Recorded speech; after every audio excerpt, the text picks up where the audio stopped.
আজ আমরা সমাধান করব ষষ্ঠ শ্রেণীর ইংলিশ সেকেন্ড পেপারের চেঞ্জিং সেন্টেন্স। আছে না? এটা ষষ্ঠ, সপ্তম, অষ্টম, নবম, দশম, একাদশ, দ্বাদশ সবারই আছে। যেহেতু ষষ্ঠ শ্রেণীর যারা আছো এরা উপরেও ক্লাসও পাইবে, এগুলো ভালোভাবে বোঝা লাগবে না। চেঞ্জিং সেন্টেন্স মানে কি? সেন্টেন্স পরিবর্তন, এক সেন্টেন্স থেকে আরেক সেন্টেন্সে পরিবর্তন করা। তো আমরা আজ বিকারুন্নেসা নুন স্কুল অ্যান্ড কলেজ ঢাকার অ্যানুয়াল এক্সাম 2025 সালের বার্ষিক পরীক্ষার একটা প্রশ্ন সমাধান করব। 6 নম্বরে আসছিল প্রশ্নটি, তোমাদের যে কোনো নম্বরে আসতে পারে। আচ্ছা, চেঞ্জিং সেন্টেন্স 6 নম্বর আসে তোমাদের। আচ্ছা, হেডলাইনে কি বলছে? Read the following text and change the sentence as directed. Read the following text, পড়ো নিম্নের টেক্সটগুলো, এন্ড চেঞ্জ এবং পরিবর্তন করো দ্য সেন্টেন্স বাক্যগুলো অ্যাজ ডিরেক্টেড নির্দেশনা অনুযায়ী। নির্দেশনা কোথায় থাকে বলো তো? সেন্টেন্সের শেষে না, ব্র্যাকেটের ভেতরে। তো এ নম্বর বলছে রাজু প্লেস ব্যাডমিন্টন। রাজু খেলে ব্যাডমিন্টন। এটা কি আছে? খেলে ব্যাডমিন্টন, এটা অ্যাফার্মেটিভ আছে না? আর আমাদের কি চেঞ্জ করার জন্য বলছে? ব্র্যাকেটে বলছে নেগেটিভ, মানে সেন্টেন্সটা নেগেটিভ করার জন্য বলছে। সেন্টেন্সটা কি করবো আমরা? নেগেটিভ। কিন্তু প্রথম কাজটা কি? পরিবর্তন করার আগে দেখতে হবে সেন্টেন্সটা কোন সেন্টেন্সে আছে। সেন্টেন্সটা কোন সেন্টেন্সে আছে? Negative, affirmative. অ্যাসার্টিভের অ্যাফার্মেটিভ। আমরা গঠন করব অ্যাসার্টিভের নেগেটিভ। অ্যাসার্টিভ সেন্টেন্স কয় প্রকার? দুই প্রকার, অ্যাফার্মেটিভ আর নেগেটিভ। এটা হচ্ছে অ্যাফার্মেটিভের, অ্যাসার্টিভের অ্যাফার্মেটিভ মানে বিবৃতির হ্যাঁ বোধক। আমরা করব অ্যাসার্টিভের নেগেটিভ মানে বিবৃতিমূলক বাক্যের না বোধক। তো রাজু প্লেস ব্যাডমিন্টন, রাজু খেলে ব্যাডমিন্টন। এখন কি আমরা বলে দিব রাজু খেলে না badminton? Raju don't play badminton, doesn't play badminton. Negative মানে তো না বোধক। এটা কি ডাজন্ট লাগিয়ে দিলে কি হবে? নট লাগিয়ে দিলে হবে? কি হয়ে যাবে? অর্থ পরিবর্তন হয়ে যাবে। অর্থ পরিবর্তন করলে হবে না, অর্থ সেম রাখা লাগবে। রাজু প্লেস ব্যাডমিন্টন, রাজু খেলে ব্যাডমিন্টন। এটাকে যদি আমরা নেগেটিভ করি অর্থ সেম রাখাতে কি করতে পারি? Raju doesn't avoid badminton. Raju badminton খেলাকে অ্যাভয়েড করে না, ঘৃণা করে না, এটা খেলে। অর্থ সেম থাকলো না? নোট দিয়ে কি করলাম? অর্থ সেম লিখেই লিখলাম। তো কি লিখতে পারি? প্রশ্ন কি আছে বলতো? রাজু, রাজু কি যেহেতু Raju third person, third person singular না বার্তা কি লাগতে হবে? ভুলে পড়া ডাজ। আর এনটি নটের জন্য কি লিখলাম? ডাজ নট অথবা ডাজন্ট। স্মার্ট ফর্ম লিখলাম না, short form.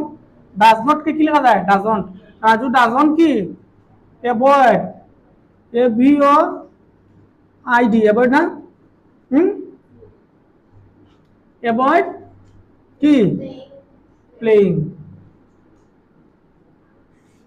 Avoid playing badminton. হ্যাঁ হ্যাঁ, তাহলে কি হলো? Raju doesn't avoid playing badminton. Raju badminton খেলাকে অ্যাভয়েড করে না, ঘৃণা করে না। তার মানে কি বোঝা গেল? সে ব্যাডমিন্টন খেলে। আর প্রশ্ন বলছিল রাজু প্লেস ব্যাডমিন্টন, ব্যাডমিন্টন খেলে। অর্থ দুটো সেম না, কিন্তু নেগেটিভ করতে বলছিল। নট আছে, ডাজন নট আছে না? এই যে রাজু ব্যাডমিন্টন খেলাকে অ্যাভয়েড করে না, না লাগাই আছে, তো নেগেটিভ হইছে। অ্যাফার্মেটিভ থেকে নেগেটিভ করলাম, অর্থ সেম দেখে। বি নাম্বারে কি বলছে? বি নাম্বারে কি বলছে? Anika did not go to school. Anika স্কুলে যায় না। এটা কি আছে? নেগেটিভ আছে। আমরা করব কি? ব্র্যাকেটের মধ্যে কি বলছে? অ্যাফার্মেটিভ। এটাকে অ্যাফার্মেটিভে রূপান্তর করব। দুইটাই অ্যাসার্টিভ আছে, অ্যাসার্টিভের নেগেটিভ, আমরা করব অ্যাসার্টিভের অ্যাফার্মেটিভ। তো অ্যাফার্মেটিভ করতে হলে কি করতে হবে? আর কি নট লাগানো যাবে? আচ্ছা, Anika did not go to school, Anika স্কুলে যায় না। এটাকে না বাদ দিয়ে আমরা অর্থ সেম রাখতে কিভাবে বলতে পারি? অর্থ সেম রাখে Anika missed school. Anika school কি করে? মিস করে। আনিকা মিস করে স্কুল বা স্কুল বাদ দেয়, যে কথা আনিকা গো টু স্কুল, স্কুলে যায় না, একই কথা না? অর্থ সেম থাকলো কিন্তু কি হয়ে গেল? হাবুতো হয়ে গেল, নট উঠে গেল, ঠিক না? কি বলছে? Anika, Anika did not go to school. আমরা কি লিখতে পারি? Anika MI double missed school, ঠিক আছে না? আনিকা মিসড স্কুল মানে কি? আনিকা স্কুলে যায় না বা বাদ দেয়। স্কুল কি করে? মিস করে, বাদ দেয়। তো এখানে না আছে না, অ্যাফার্মেটিভ হইছে এটা, এখানে তো নট নাই, তাই এটা অ্যাফার্মেটিভ। তাইলে আগে বলছিল আনিকা স্কুলে যায় না, go to school, go not, Anika কি did not go to school, স্কুলে যাইতো না, নট লাগাইছিল নেগেটিভ, এখন নট লাগাইনি। আগে ছিল যাইতো না, এখনো বলছে স্কুলে বাদ দেয়, বাদ দেয় আর যাইতো না, এক করতো না, তো কি হলো? অর্থ সেম থাকলো। সি নাম্বার কি বলছে? You should never tell a lie, তোমার উচিত নয় মিথ্যা কথা বলা।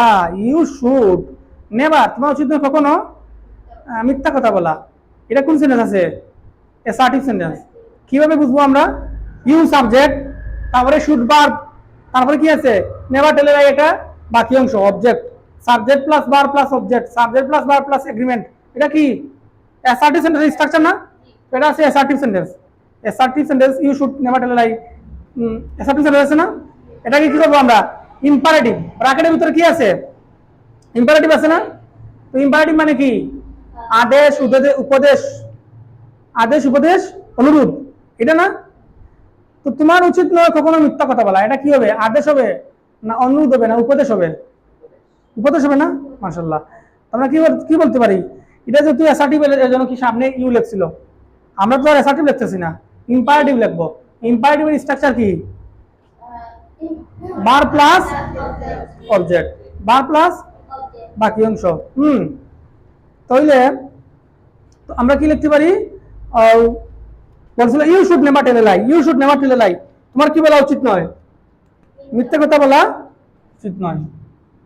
আমরা কি লিখবো? ইউ কে সামনে লিখতে পারবো? ইউ থাকে কোথায়? অ্যাসার্টিভ সেন্টেন্সে থাকে সাবজেক্ট, এখন তো আর অ্যাসার্টিভ সেন্টেন্স লিখতেছি না, ইম্পারেটিভ, তো ইউ কে লিখবো অ্যাসার্টিভ সেন্টেন্সে, তারপরে কি থাকে? অক্সিলারি ভার্ব, শুড ছিল না, এখন কি আমরা অ্যাসার্টিভ লিখতেছি, তাই অক্সিলারি ভার্ব আসবে না, কি লিখবো? বাকি অংশটুকু লিখবো। কি ছিল? NAVER, never tell a lie, tell a lie, never tell a lie.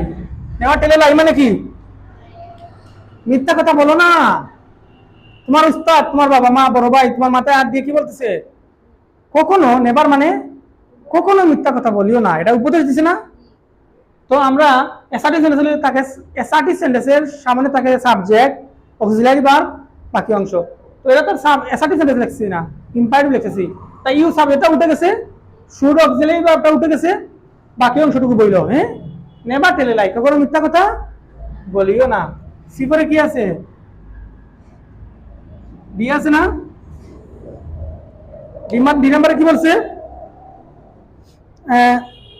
If I were a poet, if I were a poet, যদি আমি কি হইতে পারতাম? একজন কবি হইতে পারতাম। এটা কোন সেন্টেন্স? Exclamatory sentence. শেষে কি আছে? বিস্ময়সূচক চিহ্ন আছে না? আর if I were a poet, যদি আমি একজন কবি হইতে পারতাম রে, এটা এক্সক্লেমেটরি সেন্টেন্স না?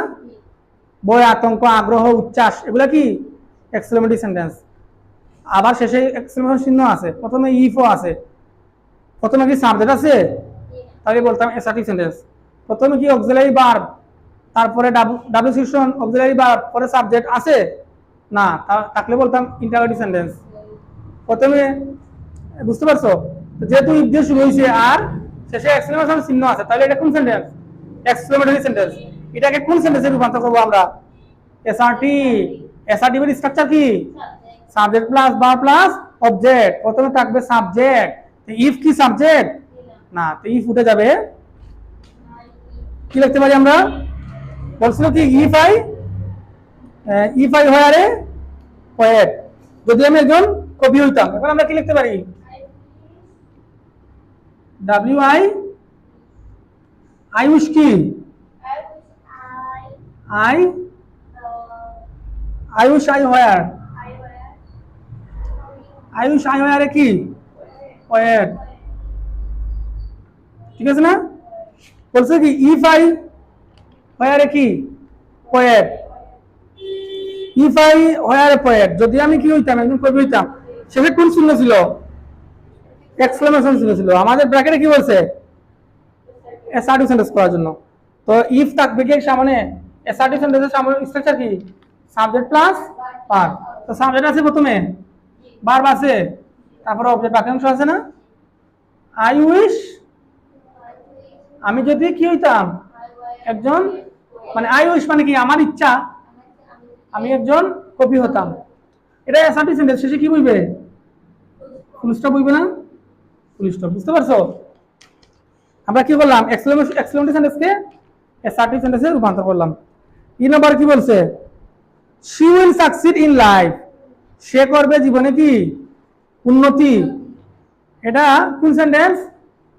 Assertive sentence. শি সাবজেক্ট আছে না প্রথমে, তারপরে উইল ভার্ব আছে না, তারপর বাকি অংশ। এটা কোন সেন্টেন্স? অ্যাসার্টিভ সেন্টেন্সের স্ট্রাকচার। এটাকে রূপান্তর করবো কোন সেন্টেন্সে? অপটেটিভ সেন্টেন্স, মানে প্রার্থনা। হ্যাঁ, may Allah bless you, may Allah help you, এইভাবে না? প্রথমে কি বসবে? মে। অপটেটিভ মানে কি? প্রার্থনা, দোয়া। বলছে she will succeed in life, সে জীবনে সাফল্য অর্জন করবে। আমরা কি লিখবো? প্রথমে কি লাগাইতে হবে?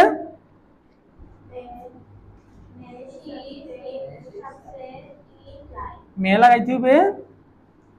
বাপ কি সাবেটা কি ছিল? শি ছিল না? May she, C ED, succeed in কি? লাইফ। সাকসিড ইন লাইফ, ঠিক আছে না? বলছিল she will succeed in life, সে জীবনে সাফল্য অর্জন করবে, ফিউচার ইনডিফিনিট টেন্স। তাইলে বুঝতে পারছো? তাইলে এটা ছিল অ্যাসার্টিভ সেন্টেন্স, ছিল অ্যাসার্টিভ সেন্টেন্স। সাবজেক্ট শি আছে প্রথমে, ভার্ব আছে, অবজেক্ট আছে। এটাকে বলছে অপটেটিভ বানানোর জন্য। সে জীবনে সাফল্য অর্জন করবে, এটা অ্যাসার্টিভ। আমরা এখন বলবো অপটেটিভে, প্রার্থনা বলে মে শি সাকসিড ইন লাইফ, জীবনে কি সে সাফল্য অর্জন করবে। এটা কি হয়ে গেছে? এখন দোয়ার মতো হয়ে গেছে, প্রার্থনা হয়ে গেছে। বুঝতে পারছো না? তুলো তো কথায়।